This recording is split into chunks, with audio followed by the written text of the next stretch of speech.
안녕하세요. Өгчин байна. За өнөөдрийн хичээлээрээ хамтдаа өнгөний талаар ярилцах болно. Бидний нүд болохоор 10 сая орчим өнгийг ялах нь таних чадвартай гэдэм бэ. За гар утас ч юм уу, дэлгэцүүд ч юм уу, энэ технологийн зүйлсүүд болохоор 16.7 сая өнгийг харуулах боломжтой байт юм байна. За энэ өнгөний тоог асуух юм бол өнгө болохоор хязгааргүй гэж байна. За ер нь бол өнгөний одоо хідэн ширхэг юм өнгө байдгаа гэдгийг тодорхойлох боломжгүй юм. Тэр чинээрээ маш олон өнгө байгаа. За тэр өнгө болгоныг сурах мэдэх хэрэгтэй гэсэн үг байгаа. За ганцхан өнөөдрийн хичээлээр дамжуулаад өнгөний талаар сурах бүрэн боломжгүй байгаа. Та бүхэнд хичээлийг бэлтгэж явангаа миний хувьд өнгөний талаар бас маш олон зүйлийг сурсан байгаа. За эдгээр олон өнгийг дизайнда хэрхэн ашиглаж байгаагаас хамаарат миний постэр дизайн гой харагдах нь уу муу харагдах нь уу гэдэг шууд хамааралтай байдаг. За тийм болохоор өнгөний талаарх заавал мэдлэгтэй байх хэрэгтэй. За миний хувьд ч гэсэн өнгөний талаар бас суралцаа явж байгаа хүн. YouTube сувгаараа та бүхэнд өнгөний талаарх хичээлүүдийг баагаар оруулах болно. Одоо өнгөний зохицол, өнгөний хууль, ямар өнгө байдгийг, ямар үед нь ямар өнгийг ашиглах вэ гэдэг хичээлүүдийг баагаар та бүхэн заагаад явах болно. За яг өнгөний тодорхойлолт нь болохоор өнгө гэдэг нь гэрлийн спектрийн тодорхой дэлгөөний уртыг хүний нүдээр хүлээн авч тархиар тайлбарлаж байгаа үзэгдэл юм аа гэж байна. За тэгээд гэрэл нь долгионы уртын хувьд өөр байх бөгөөд энэ нь тодорхой өнгө болж харагддаг гэж байна. За биднэрт өнгө яаж харагддаг вэ гэхээр жишээ нь болохоор улаан өнгө болохоор хамгийн урт одоо долгионы урттай буюу 700 nm орчим байд юм байна. За нийл ягаан өнгө болохоор хамгийн одоо богино долгионы урттай буюу 400 nm гэж байгаа юм байна. За энэ нь нарнаас тусгал ирээд за тэр гэрлийн бидний одоо долгионы уртаас хамаарат өнгө бол үүсч биднэрт ингээ харагддаг гэж байна. За энэ өнгөний хувьд болохоор энэ үндсэн өнгө гэж байгаа, туслах өнгө байгаа, 3 дахь өнгө, дайвар өнгө, хүүтэн бадуулаа өнгө, неон өнгө гэд өнгийг ярих юм бол маш олон зүйл байгаа. За өнөөдрийн хичээлээрээ тэгвэл үндсэн өнгөнүүдийг хэрхэн ашиглах талаар энэ бол үндсэн өнгөнүүдийг хэрхэн ашиглаж байгаа талаар та бүхэнд тайлбарлах болно. Гэхдээ дизайнд өнгө ямар чухал үүрэгтэй вэ гэхээр өнгөнд болохоор хүч байдаг. За ямар хүч вэ гэхээр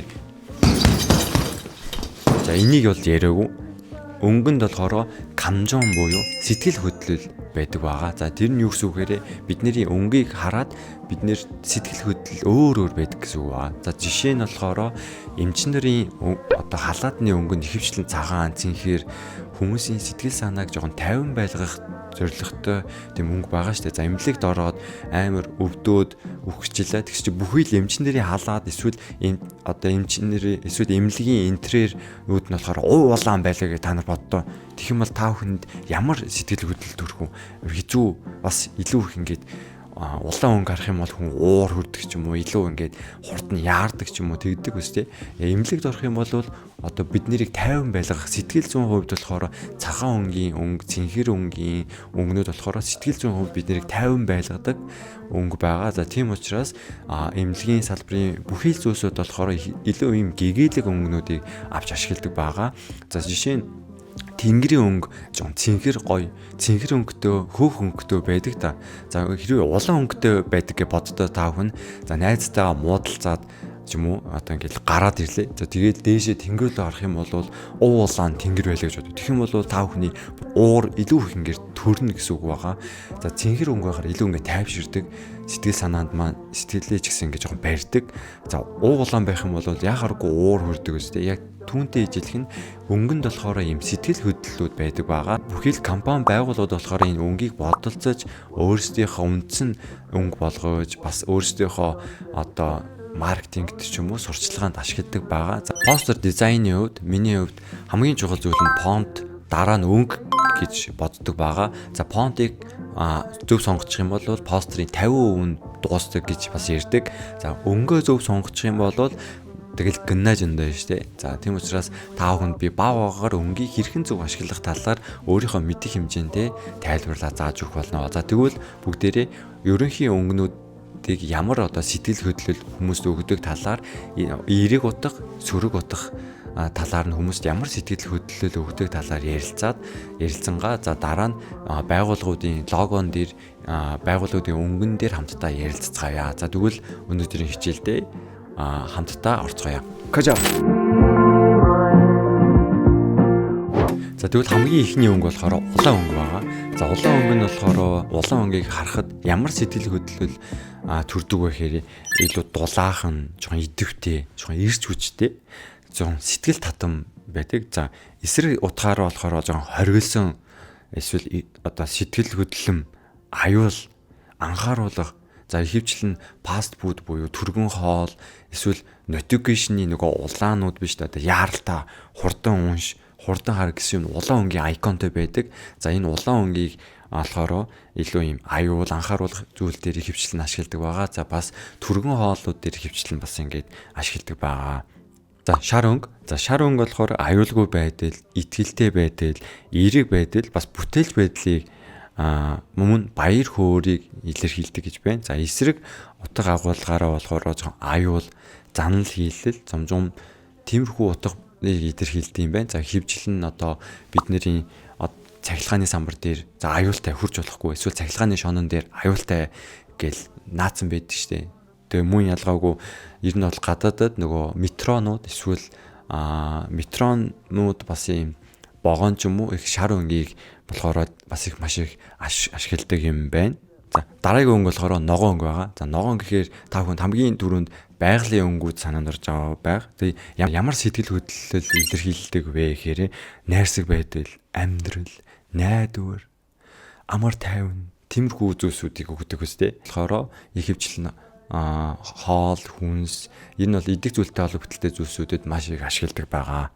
За дараа нь болохоор цэнхэр өнгө байгаа. За цэнхэр өнгө болохоор зон шинэлэг, нууцлаг, цэвэр, сэрүүн байдал энэ илэрхийлдэг юм байна. За эсрэг талаараа болохоор зон тайван байдал, гойныг, хоолны дуршил илүү бууруулсан гэдэг ч юм уу. Тиймэрхүү эсрэг талын одоо сэтгэл хөдлөлийг биднэрт илэрхийлдэг юм байна. За дараагийн өнгө болохоор нил ягаан байгаа. За энэ нил ягаан өнгө гэх юм бол эерэг утга нь за жон нууцлаг, төсөөлөл, урлаг, мөрөөдөл гэсэн одоо сэтгэл хөдлөлийг илэрхийлдэг юм байна. За сүрэг утга нь болохоор жон гуниг, төгшөөр за тиймэрхүү утгыг илэрхийлдэг юм байна.